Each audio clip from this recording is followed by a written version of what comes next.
রমজান আসে, রোজা রাখি, ইফতারি করি, তারাবি করি, রমজান শেষে আমরা ঈদ উদযাপন করি। এভাবে আমাদের ধারাবাহিক রোজা আসতেছে, ঈদ হচ্ছে, রোজা আসে, ঈদ হচ্ছে, সবই হচ্ছে, কিন্তু আমাদের পরিবর্তন হচ্ছে না। আমরা মানসিকভাবে আমরা নিজেরাই পরিবর্তন হচ্ছে না। কোরআনে কারিমে আল্লাহ তাআলা বলেছেন, আমি তোমাদের উপরে মাহে রমজানের রোজাকে ফরজ করেছি। আমি তোমাদের উপরে মাহে রমজানের রোজাকে ফরজ করেছি লাআল্লাকুম তাত্তাকুন, যেন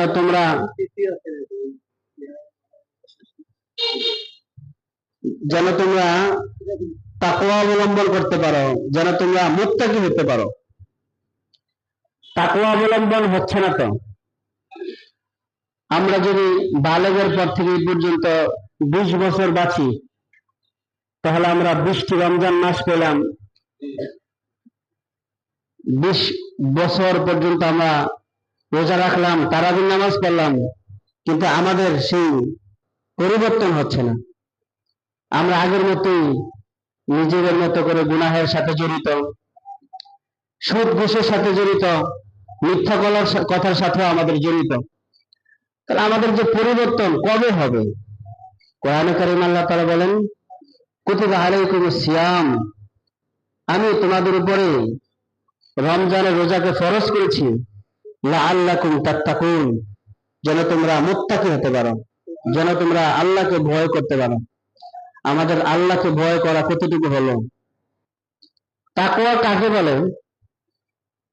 তাকওয়া বলা হয় একটা গভীর জঙ্গল, যে জঙ্গলের মধ্যে কাঁটা যুক্ত গাছ, নিচেও কাঁটা পড়ে আছে। সেই গভীর জঙ্গলে দিয়ে যদি আপনি যান, আপনাকে আপনার নিজের শরীরকে, কাপড়কে বাঁচাতে হলে আপনি কতটুকু সেফ হয়ে চলতে হবে? একটা কাঁটাযুক্ত বাগানের ভিতরে যদি আপনি হাঁটেন, তাহলে আপনার যদি পাঞ্জাবি থাকে, অবশ্যই আপনি পাঞ্জাবিটা একটু আগে ধরবেন, লুঙ্গিটা থাকলে একটু লুঙ্গিটা চাপ দিয়ে ধরবেন।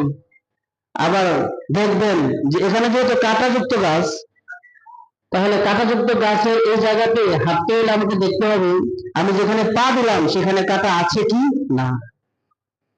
সেখানে কি চোখ বন্ধ করে হাঁটার সুযোগ আছে? আমাকে পা দেখতে হবে সেখানে কাঁটা আছে কিনা।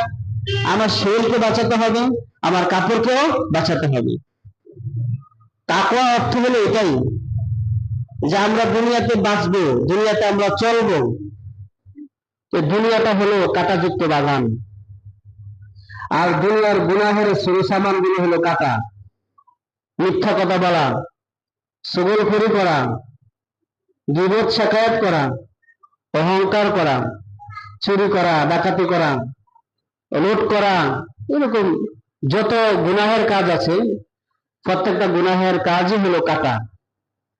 আমরা যখন চলবো, অবশ্যই আমাদের দেখতে হবে আমাদের চলার পথে যেন আমরা একটা গুনাহের কাজও না করি।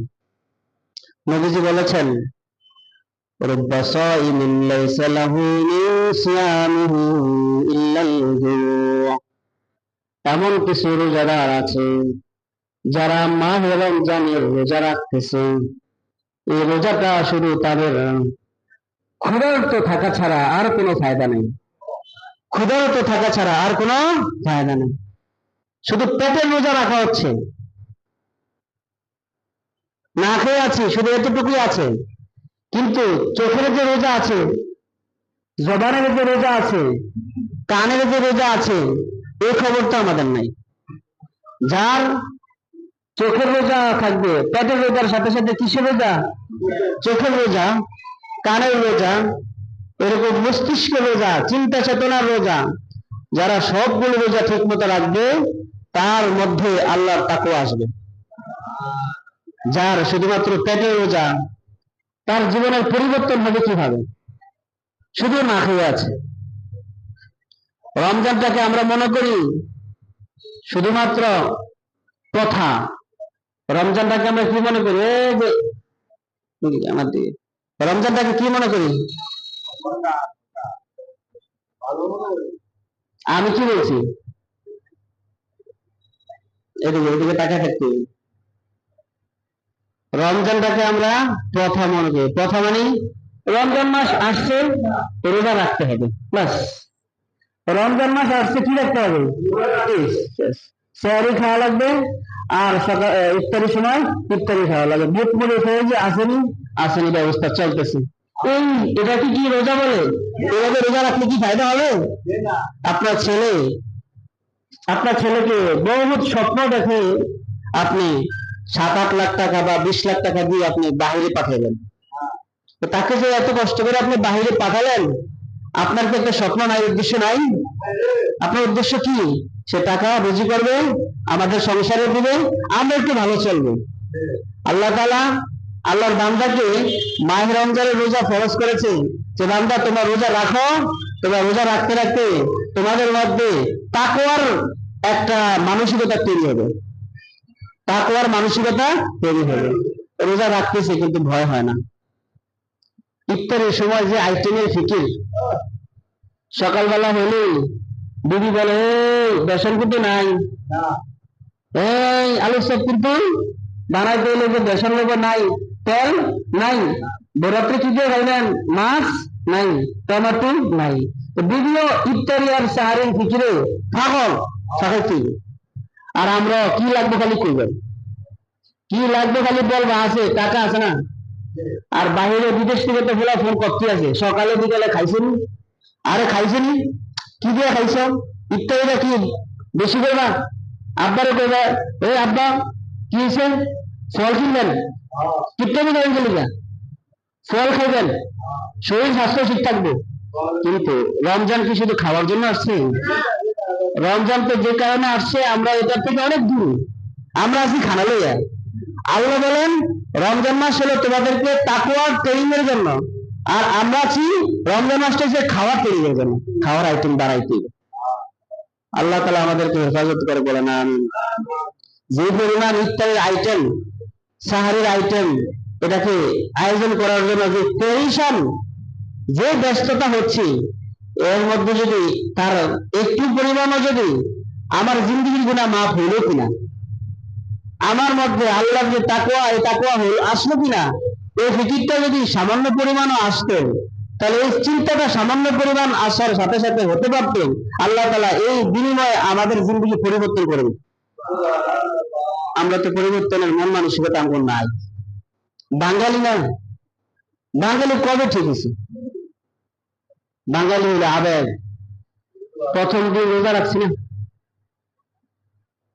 প্রথম দিন রোজা রাখছি না, আর কি রোজা দেয়া, এখন ইফতারি খাইতেছি না, আর কি, এই তো, এটা কি জীবন?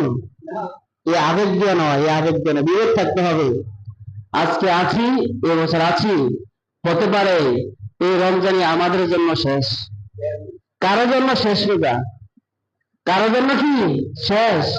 আগামী বছর যদি হায়াত পাই তাহলে হয়তো বা, নতুবা এখানেই শেষ, স্টপ, জীবন শেষ। এই জন্য মাহে রমজান গুনাহ মাফের, প্রত্যেকটা আয়োজন হলো গুনাহ মাফের সময়। রমজানে রোজা রাখলে গুনাহ মাফ, তারাবি করলে গুনাহ মাফ, জীবন পরিবর্তন হবে।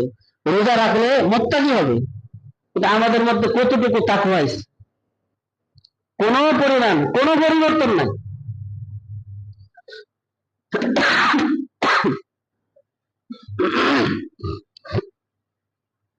গুনার প্রতি কোনো ঘৃণাই নাই, গুনাহের প্রতি কোন রকমের ঘৃণা, এই মন মানসিকতাই নাই। এখনো পর্যন্ত ওই ঈদের নাটক, ঈদের কি সারা মাস রোজা রাখলাম, আল্লাহকে খুশি করালাম, এরপরও বসে আছে অনেকে যে আমরা ঈদের নাটকটা চাইতে, সারা মাস রোজার সময় দাড়ি কাটে না, দাড়ি রাখতে দিচ্ছে। যেদিন রমজান শেষ, ছেলেরা যে ক্লিন, ছেলে করতেছে ক্লিন, সারা মাস রোজা রাখছি না, ঈদের সময় যাই কিভাবে? আল্লাহ কবে হবে পরিবর্তন, কবে কি হবে জানি না। আল্লাহ তাআলা আমাদের সবাইকে পরিবর্তন করে বলেন আমিন। আল্লাহ যে জন্য আমাদেরকে রমজান দিয়েছেন, সেই জন্য সেভাবেই আমাদেরকে সেই ফজিলত আমাদেরকে আল্লাহ তাআলা পাওয়ার তৌফিক দান করে বলেন আমিন। পরিবর্তন নাই, যার জীবনে আল্লাহর ভয় আসবে, ওই ব্যক্তির জীবন সুন্দর হবে। আল্লাহকে ভয় করা মানে কি? আল্লাহকে ভয় করার মানে কি? আমরা তো তেলা পোকা দেখলেও ভয় পাই। তেলা পোকা আইসে রে, এটা দেখলে কি পাই? ভয় পাই। বাঘ দেখলে ভয় পাই। এখানে যদি সাপ থাকে, একজন আমরা রুমে থাকতেন না, ওই জায়গা কি কাঁপতে থাকবে, ওরে খাইছি রে, মা লাড়িল রে, ভয় কারে কয়? সাপ। ঢাকাতে যখন পড়াশোনা করি, তো বসুন্ধরাতে 20 সালা বস্তরবন্দি, 20 সালা বস্তরবন্দি, এটা শব্দ আর কি। 20 সালা, সালা মানে বছর।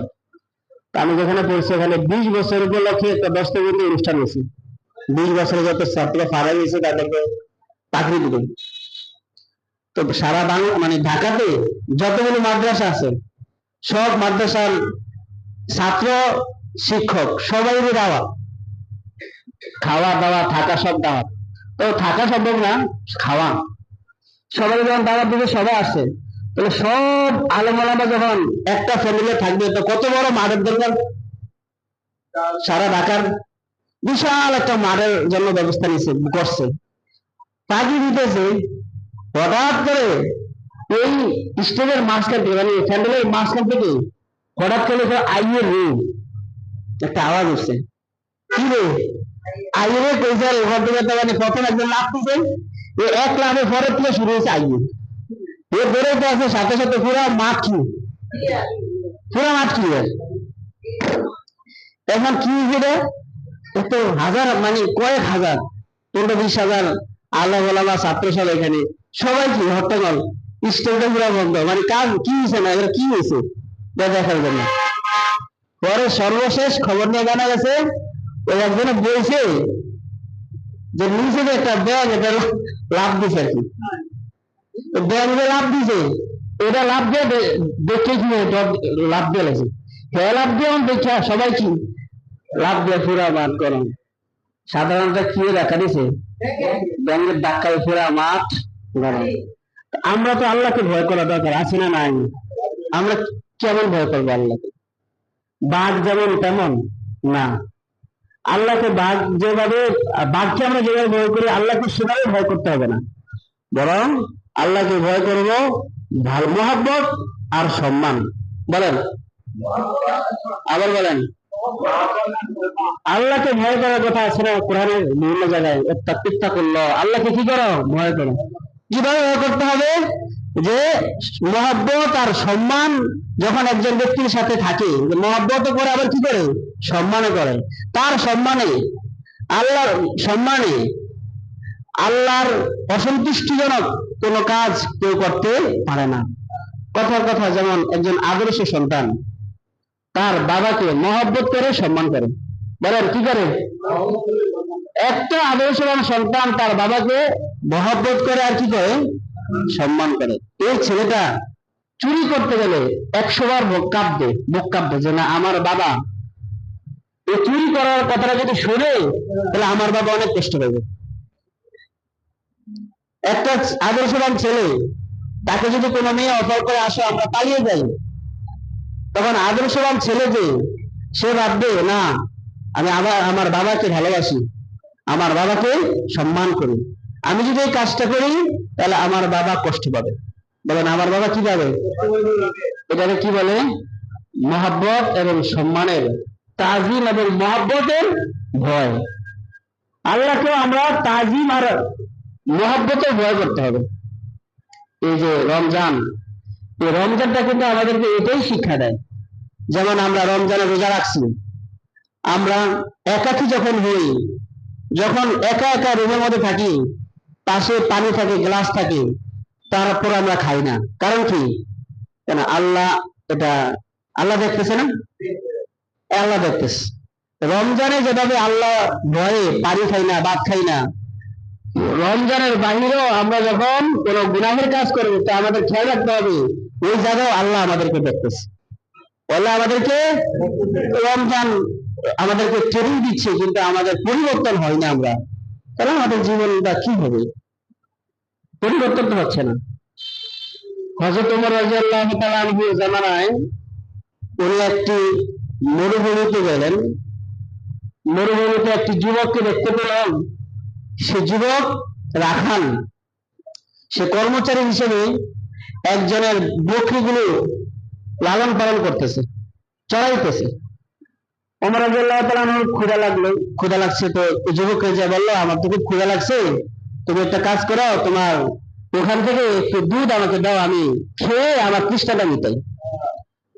এখন যুবক বলতেছে, না, এটা আমি দিব না। কেন? এটা আমার না, এই বকরিগুলো কি না, আমার না। তাহলে তোমার না হলে কার? আমার মালিকের। ওমর রাদিয়াল্লাহু তাআলা আনহু তাকে পরীক্ষা করতে চাইলেন, যুবক দেখি তার ইমানের পাওয়ার কতটুকু। যুবককে বললো, ঠিক আছে, তোমার মালিক যেহেতু এখন নাই, তোমার মালিকের একটা কাজ করো, একটা বকরি আমার কাছে বিক্রি করে ফেলো, আমি তোমাকে দাম দিয়ে দিব। আর তুমি বাড়িতে গেলে তোমার মালিককে বললো, এগুলা লালন পালন করতে গেছি, একটা বাঘে খেয়ে গেছে। একটা কে খেয়ে গেছে? কথা তো না, আমাদের চান না, কে খাইছে? বাঘে খাইছে। আরে কয় কি বাঘে খাইছে? তখন ওই যুবক ওমর রাদিয়াল্লাহু তাআলা মুখে বললেন, ফাইন আল্লাহ, আল্লাহ কই? আমি বললাম বাঘে খেয়ে ফেলছে, মালিক বিশ্বাস করলো, কিন্তু ফাইন আল্লাহ, কাল হাসরের ময়দানে আল্লাহ কি আমার এটা জবাব দিতে হবে না আল্লাহর কাছে? আল্লাহর কাছে তো জবাব দিতে হবে। আইন আল্লাহ, আল্লাহ কই? এই ভয়টা আমাদের মধ্যে নাই। আইন আল্লাহ, আল্লাহ কোথায়? বনি ইসরায়েলের যুবক, তারা একটি পাহাড়ি এলাকায় ভ্রমণ করতে গেল। পাহাড়ি এলাকায় সেখানে গিয়ে হঠাৎ দেখলো তুফান, মানে ঝড় আসতেছে। এই ঝড় থেকে বাঁচার জন্য তারা একটা পাহাড়ের গুহার মধ্যে গিয়ে আশ্রয় দিল। ঝড় যত বেশি হচ্ছে, ততই বাতাস বেশি হচ্ছে, ঝড় বেশি হচ্ছে, অবস্থান করতেছে। আর পাহাড়ের উপর থেকে একটা পাথর ওই তাদের গুহার মুখের মধ্যে আটকে গেল। গুহার মুখ বন্ধ। এই গুহার ভিতরে যে তিনজন লোক আছে, এই তিনজন ব্যক্তির বাপ মাও জানে না, চোদ্দ গোষ্ঠী কেউ জানে না, একমাত্র জানে কে? আল্লাহ জানে। আর আমাদের যুগের মধ্যে এরকম মোবাইল ছিল না, বলতে যে আমরা ওই পাহাড়ের গুহার মধ্যে আছি, আমাদের বাঁচাও, নাই, কোন ব্যবস্থাপনা নাই। এখান থেকে আল্লাহ ছাড়া তাদের আর কোনো উপায় নাই। তিনজনে পরামর্শ করলো কি করা যায়। তখন ওই তিনজন পরামর্শ করলো, ঠিক আছে, তাহলে আমরা একটা কাজ করি, এই মুহূর্তে আল্লাহ ছাড়া আমাদের আর কেউ নাই, আল্লাহর কাছে দোয়া করো। দোয়া ছাড়া আর কোনো উপায় নেই। দোয়া করলে আল্লাহ যদি এটা সরাই দেয়, তো দোয়ার দ্বারা দোয়ার পাওয়ার আছে না নাই? দোয়ার পাওয়ার আছে, দোয়ার অনেক পাওয়ার। আমরা তো ইয়কিন নাই, যার কারণে আমাদের দোয়াও কাম হয় না। আমাদের দোয়ার ইয়কিন নাই, এই জন্য দোয়া কি হয় না, কাজ হয় না। আর আমরা যখন দোয়া করি, ইমাম সাহেব নিয়ে দোয়া করি, ইমাম সাহেবকে দোয়া করেন, ইমাম সাহেব দোয়া করেন, কিছুদিন পরে দেখা যায় যে এটা হয় না। তখন আমরা অটোমেটিক দোয়া করি, হুজুর না দোয়া করলাম, দোয়া তো কাম হয় না। কি হুজুর আনন্দ, বাদ দে হুজুর, আর দোয়ার দরকার নেই। আসলে মূল ফ্যাক্টর কি? দোয়া কবুলের অনেকগুলো শর্ত আছে। আপনি দোয়া করাবেন, আমরা দোয়া করব, দোয়া কবুলের অনেকগুলো কি আছে, শর্ত আছে। এক নম্বর শর্ত হলো আপনাকে হালাল খেতে হবে, হালাল খাওয়া, বিধি পর্দা রাখা, আল্লাহর ভয়, আল্লাহর উপরে ইকিন যে না আল্লাহই আমার উপায় দিবে, আল্লাহ ছাড়া আর কেউ নাই, এটা ইকিন থাকতে হবে। তো আমাদের তো ইকিন নেই, যার কারণে আমাদের দোয়া কি হয় না, কাজ হয় না। আবার অনেক সময় দোয়া করা, আপনি বাইক যাইবেন, যাইয়া দোয়া করে দিয়ে আইবেন, খাইয়া দিয়ে আইবেন। কিসের দোয়া? আমার আব্বা মারা গেছে, আমার এই হয়েছে। এখন বাড়িতে গিয়ে দেখি ওই লোক নাই, কেউ সাহায্য করে আনে, হুজুর আমি তো ব্যস্ততায় আইসা গেছি, আমরা দোয়া করে দিয়ে যান, অসুবিধা নেই, হাদিয়া আমি আমার লোকে দেখা করুন। এই হইল দোয়ার অবস্থা। যিনি আয়োজন করেছেন তিনিই তো দোয়ায় থাকে না। মিলাদ হয়, রমজান উপলক্ষে ইফতারির সময় দোয়া কবুল হয় কি হয় না? কথা জোরে কান্না যায়, এই যে মাথা উঠবে আমাদের এটা চান ছোটবেলাতে আল্লাহ আমরা কইতেন আমার আমি বালিশ বলতাম ভালোই তো এই সময়টা রেস্টের সময় ক্লান্ত তো আল্লাহ তাআলা সকল রোজাদারের রোজাগুলো কবুল করে পড়ে না আমি দোয়া কবুল হয় না ইফতারের সময় দোয়ার আয়োজন করে আইসে কে শালু জেড10 চাচা চাচি জেডা জেডি খালা খালু মানে দোয়ার কত কিছু আছে না সবাইকে দাওয়াত দিচ্ছে দাওয়াত দিয়া দেখে আতর হচ্ছে শালিরও কিছু দেয় আতরে দিতে খুশি হয়েছে শালি তো ছোট শালিরও 4 মাস বলা হয় না আছে আবার শালিরও ভিডিও বসা দেয় আবার দুলাবেলাকে বইয়া খায় তো আপনি আয়োজন করলেন দোয়ার ভিতরে যে কয়েক হাজার গুণার ব্যবস্থা করছেন তারপর দোয়া কবুল হইবে কেমনে দোয়ার মধ্যে কয়েক হাজার গুণা সে দোয়া হইব কিভাবে দোয়াটা কবুল হবে কিভাবে সেখানে আল্লাহ রহমত হবে কিভাবে অনেক ঘরে গিয়ে দেখি দোয়ার আয়োজন করছে ওই ঘরের উপরের মধ্যে ছবি টানিয়ে রাখছে হয়তো এর নেতার ছবি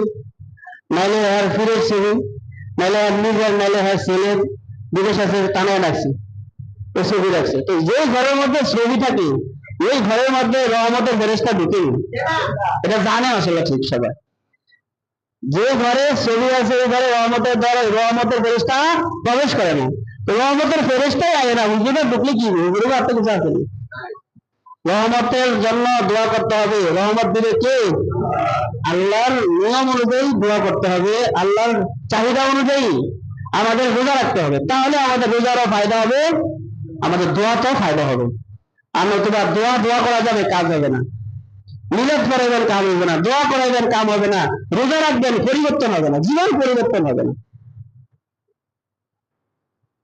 ফাইন আল্লাহ ওই যুবক বলতেছে আল্লাহ কই বনি ইসরাইলের 3 ব্যক্তি তারা যখন গুহার মধ্যে আটকে গেল তখন তাদের ফিকির হইল এই মুহূর্তে আল্লাহ ছাড়া আর আমার কেউ নাই এখন আল্লাহর কাছে দোয়া করো ডাকলে কাম হবে না 3 গামন না 300 লোক ডাকলে চলে যায় এত বড় পাথর তখন দোয়া করতেছে একজনে দোয়া করছে মায়ের খেদমত বাবার খেদমত করেছিল মানে এটা ওয়াজ করলে আবার আপনাকে বিরুদ্ধে জানি কি আবার বাপ মারে দেখতেই পারে না আছে না নাই না বাপ মা কথা হুমতে পারে না হুমতে পারে না দুনিয়া যা আছে একটা মৃত্যুর দেখতে পারে বাপ মারে দেখতে পারে না নাউজুবিল্লাহ করেন মাশাআল্লাহ শ্বশুর শাশুড়ি যে সারা এদের একটা দিতে পারে না শ্বশুর শাশুড়ি কি লাগবে এটার ব্যবস্থা হয় কিন্তু বাপ মার ঘরে বাপ মারে কি লাগবে এটা নাই এই জন্য এটা ওয়াজ করলে আবার আমরা অনেকের বিরুদ্ধে যাইব কিন্তু ওই লোক যারা তার ছিল তাদের মধ্যে একজন লোক বাপ মার খেদমত আগে দিত বাপ মাকে রুজি করে আগে খাওয়াইতো রুজি করে কার আগে খাওয়াইতো মানে যে কাজই করতো ওই কাজ করে এসে সবার আগে কারে খাওয়াইতো বাপ মারে খাওয়াইতো একদিন এসে দেখে বাপ মা শুয়ে রয়েছে এখন বাপ মারে জাগায় না বাবা মা কষ্ট হবে জাগায় না আপনি চিন্তা করে দেখেন ঘটনাটা বুখারী শরীফে আছে মুসলিম শরীফে আছে বাপ মারে কি করে নাই জায়গায় নাই যে বাবা মার কষ্ট হবে না বাপ মার কষ্ট হবে থাক গ্লাস নিয়ে দাঁড়িয়ে আছে দুধের গ্লাস নিয়ে দাঁড়িয়ে আছে সারা রাত গেছে বাবা মাকে না খাওয়াইয়া সে তার ছেলে মেয়ে দিদি বাল বাচ্চা বলতেছে আব্বু আমাদের খাবার দাও তাদেরকে দেয় নাই বাবা মার জন্য অপেক্ষা করছে সকালবেলা উঠে দেখে মা বাবা অনেক মানে তাদের আবেগিত হইল যে আল্লাহ তোমাকে কবুল করে বাপ মার দোয়া তখন আল্লাহর কাছে বলছে আল্লাহ এই আমলটা যদি আপনি কবুল করেন এটা যদি আপনার জন্য হয়ে থাকে এই উসিলা করে আমাদের পাথরের যে বিপদ থেকে আপনি উদ্ধার করে দেন বুখারী শরীফে আছে যে তাদের একটু সরে গেছে আচ্ছা বাপ মার খেদমত করে দোয়া করে লাভ হয়েছে লস হয়েছে বাপ মার খেদমতে তো বহুত বড় বিপদ উদ্ধার হয় আরেক ব্যক্তি ওনার চাচাতো বোনকে ভালোবাসে আই লাভ ইউ বলছে চাচাতো বোন বলছে না আমি আই লাভ ইউ বলতে পারবো না তো এক সময় ওই চাচাতো বোন বিপদে পড়ে ওই চাচাতো ভাইয়ের কাছে গেছে ভাই আমি তো খুব বিপদে এসেছি আমার করে টাকা দরকার তখন টাকা চাইছে আর আমি টাকা দেবো কথা ঠিক কিন্তু আমাকে ভালোবাসা দিতে হবে নাউজুবিল্লাহ তখন বিপদে পড়ে রাজি হয়েছে কিন্তু এটা কি ইচ্ছে করে হয়েছে না বিপদে পড়ে? ছেলে সন্তান বাচ্চাদের বিপদে দেওয়া রাজি হয়েছে। যখন রাজি হয়েছে, টাইম হয়েছে যে অমুক দিন আইবা, তোমার লাগে ভালোবাসা হবে, তখন আসছে, চোখের পানি নেই, ওই যে চাচাতো বোন চোখের পানি ফেলতেছে, কান্দে কান্দে। তখন চাষতো ভাই বলেছে, তুমি কান্দো কি লেগা, তুমি কান্দো কেন?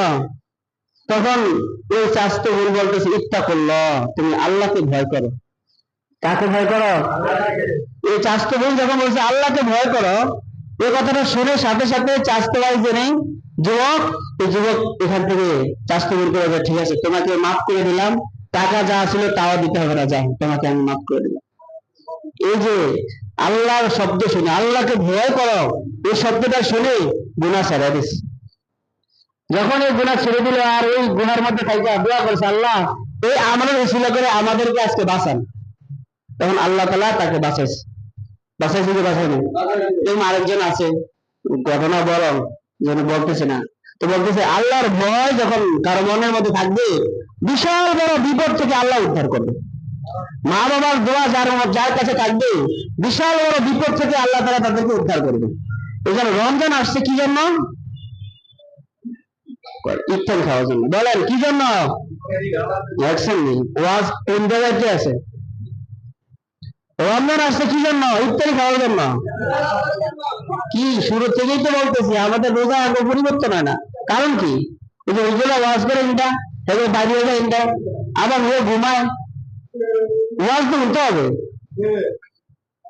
আলোচনা কোরআন হাদিসের ওয়াজ শুনতে হবে, আমল করতে হবে। আর বললেন আমল করলেন না, তাহলে জীবন পরিবর্তন হবে কি হবে? আপনার ছেলেকে বলেন, বাবা সামনে তোমার পরীক্ষা, খুব ভালো করে পড়ো, আর পড়ার জন্য পড়ার টেবিল, খানা, ভালো সব কিছু করলেন, হ্যাঁ সবই ঠিক, পরীক্ষা দেওয়ার জন্য নতুন জামা লাগবে, নতুন পোশাক লাগবে, নতুন পোশাক লাগবে, সবই দিছে, কিন্তু খোলা পড়ে না, পরীক্ষা পাস করতে পারবে কি হবে? যেন ওয়াজ আলোচনা আমরা বলি, কষ্ট হয় আপনাদের, শুনতে কষ্ট হয়, আপনাদের খারাপ লাগে, খালি ফেনাফিনি করে আমরা বলে ঠিক না, আমরা তো ঠিক নামাজ না বলে কি ইমাম ঠিক আছে? হুজুরের তো আমরা ইমাম ঠিক আছে, আল্লাহ যদি বাঁচায় এই হুজুরের আগে আমরা জানাতে জানি, মানে এরকম এক্সিডেন্ট আছে অনেকের, হ্যাঁ হুজুরের দিনের হুজুর সবটি খারাপ, হুজুরের যা আছে দিনের হুজুরের গন্ডগোল, এই হুজুরের দেশটা খাইছে, এরকম বড় বড় কথা কয় না, আছে না নাই? দেখবেন বিকেল বেলা 7 জন বইয়া খা, চা খায় আর কেউ পূজা খারাপ, আর ওদের একটা লাভ কি? এরপরও ভালো তারা সমাজের বড় বড় মানুষ যারা নেতা আছে, তারা তাদের অবস্থা যদি দেখা হয়, তাহলে আমরা দেখবেন না যে অন্ধ ভালোবাসান, আমার নেতারা তাই ভালোবাসে, নেতার দোষ আমরা দেখি না, কিন্তু মসজিদের ইমাম সাহেবের দোষের অভাব নাই, দোষের অভাব নাই। তো যাক, মানুষের দোষ না দেখে আগে নিজের দোষ দেখতে হবে। বলেন কার দোষ দেখতে হবে? আপনার কবরে আপনি যাবেন, আমার কবরে আমি যাব। এর মাহে রমজান শেষ 10 দিন, এর গুরুত্বপূর্ণ সময় হলো শবে কদর। বলেন গুরুত্বপূর্ণ দিন কোনটা? কথাটা জোরে কয় না। শবে কদর কবে? হ্যাঁ হ্যাঁ, বেজর রাত্রে, এটা ঠিক আছে, হ্যাঁ বেজর রাত্রে। বেজর রাত্রে কয়টা হয়? 5টা। বলেন কয়টা? 5টা। 21, 23, 25, 27, 29, এই বেজর রাত্রিগুলো হইলো কি রাত? শবে কদর হওয়ার সম্ভাবনা আছে। নবীজি বলছেন, তাহাররু লাইলাতুল কদরি ফিল উতরি মিনাল আশারিল আওয়াখির মিন রমাদান। এখন কথার কথা হইল, আপনাকে একটা সিন্দুক দিল, তো বড় একটা সিন্দুক, বলা হইল সিন্দুকের ভিতরে অনেক সম্পদ, 1 কোটি টাকার সম্পদ আছে, সিন্দুকের মধ্যে একটা তালা আছে, কি আছে? আর তালার মধ্যে, তালার খোলার জন্য আপনাকে চ্যালেঞ্জ দিল, যেখানে 5টা চাবি আছে। কয়টা চাবি আছে? 5টা চাবি আপনাকে বললো, তাহলে আপনি 5টা চাবি দিয়ে ট্রাই করে দেখেন, আপনি 5টা চাবি দিয়ে ট্রাই করে দেখেন, একটা দিয়ে খুলবে, একটা দিয়ে কি খুলবে, আপনার ট্রাই করে দেখেন।